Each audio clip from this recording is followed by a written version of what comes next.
Alright, good morning. This is what we got for today. I just made a delivery earlier in Dayton, Ohio. That's where we're at. We're actually in Tipp City right now, but we have picked up a small load of steel sheets over here from I can't talk this morning. Precision Strips. As you can see, we got a little muggy earlier this morning, so now the truck is extra dirty. But I'm gonna do real quick, someone asked how I tarp.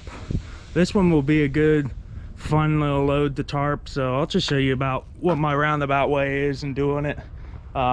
So first thing we need to do though, come on over to here,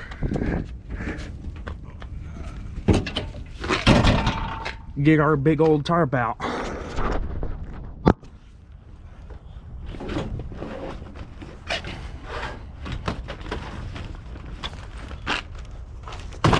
Slap back on up there.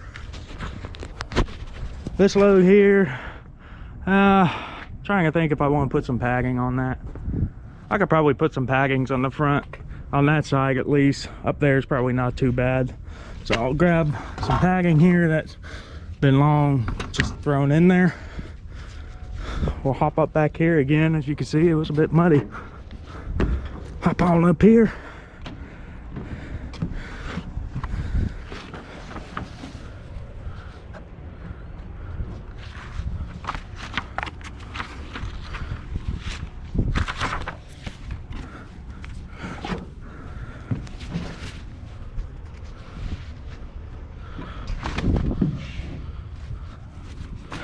Get some packing there.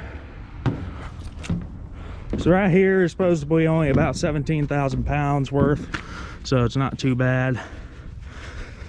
Let's see. Doing this one-handed. I should maybe put my head strap on, or just sit here. We'll sit the camera down.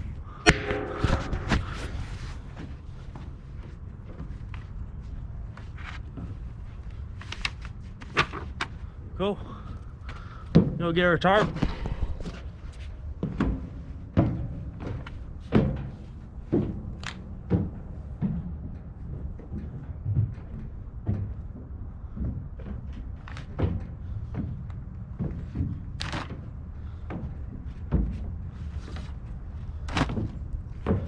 Now my tarp that I use is a 25-foot steel tarp. It's a 4-foot drop. I like it, but I don't like it. I'm probably gonna get 2 smaller tarps, ones that have end flaps. Maybe something like a 13 or 15 foot, 2 15-foot, probably still 4-foot drop with sides, and replace this big bastard. So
Alright, next thing I do, I know it's not quite center, because I got way more excess over here. Ideally this last strip should be at the end of the bed here, so that right here.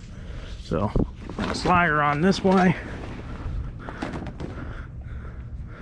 do the same for back here.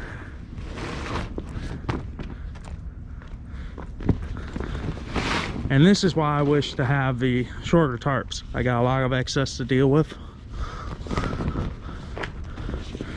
So that's about right. Almost pulled a little too much. No biggie. Pull that back over. Check the front. So that's that. Next thing I'm gonna do, sit you down. I'll fold all these up and under.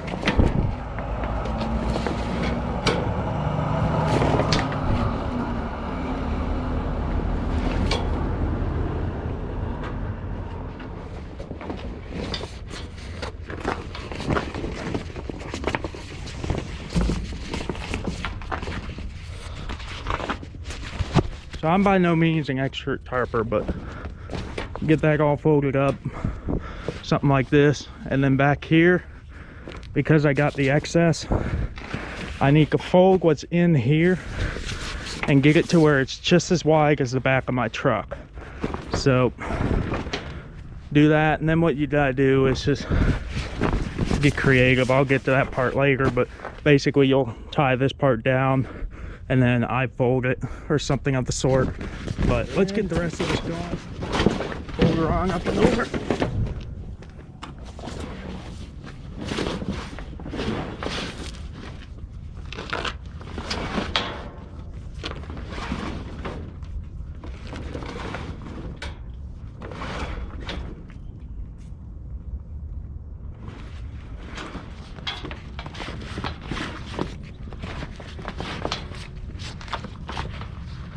Just like that.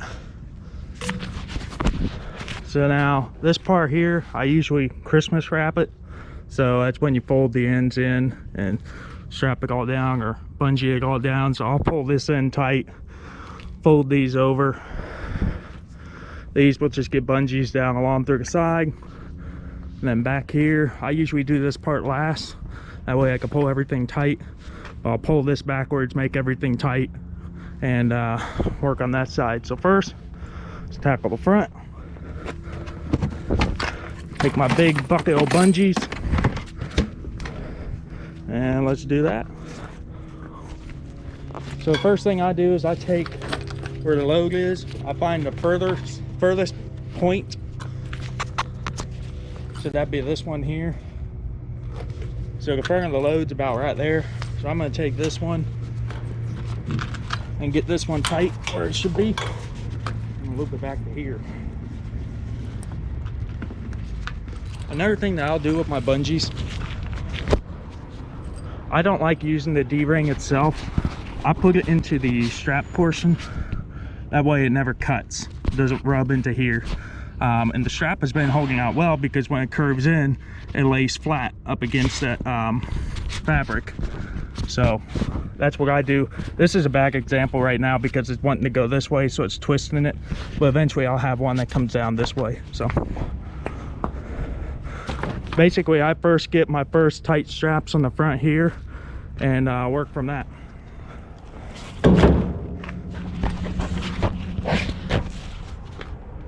All right guys, you might have heard me say that I was gonna do a Christmas wrap up front. I lied. I'm gonna go the arrow tarp route. So basically pull it tight, make a slope. I use a piece of dunnage, get it all nice and tight. That way, this isn't really truly needed, but I could keep it tight, and I don't have any ways to get those. Ideally, I might want to get some hooks put in down here or something. That's for the future.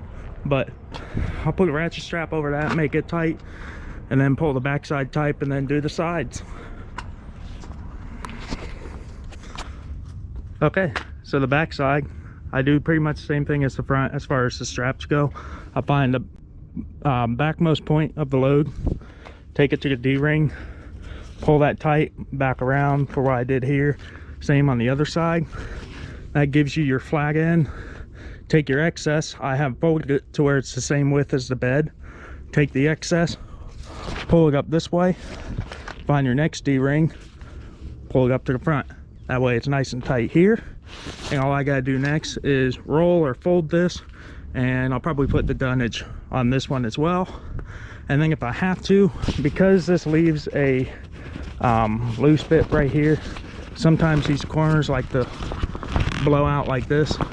So what I might end up doing, depending on how everything's looking, is I might get a very long bungee. I have a couple long ones. Take it to here, wrap it around, and get a second one and meet in the middle. You gotta be careful though, because the hooks will want to rub right there in the middle of the tarp and rub a hole in there if you do that. But we'll see how it goes. For now, I'm gonna roll this, get a piece of dunnage on it, and we'll go from there. All right, there we go. So just as I said, I just folded this up, and then I flipped it under itself twice. Put this here. To keep these ends from flapping out, I put bungee right here, rolled it around, wrapped it into the cord here. Whoops, it's already trying to come off, so I ain't gonna last. Now this bungee's just purely to keep this stuff from trying to flap out. It's just keeping a little bit of tension right there. That's that. Run the bungee cords down the side. Nothing too fancy there.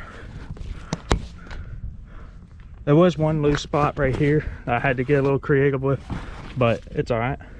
Just gotta tighten up this front board and we're good to go. Heading to Walhalla, South Carolina. We'll get there on Monday.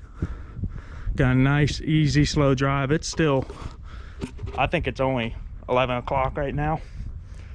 And so we got basically 3 days, minus Sunday, so 2 days to get down there. So that'll be our weekend.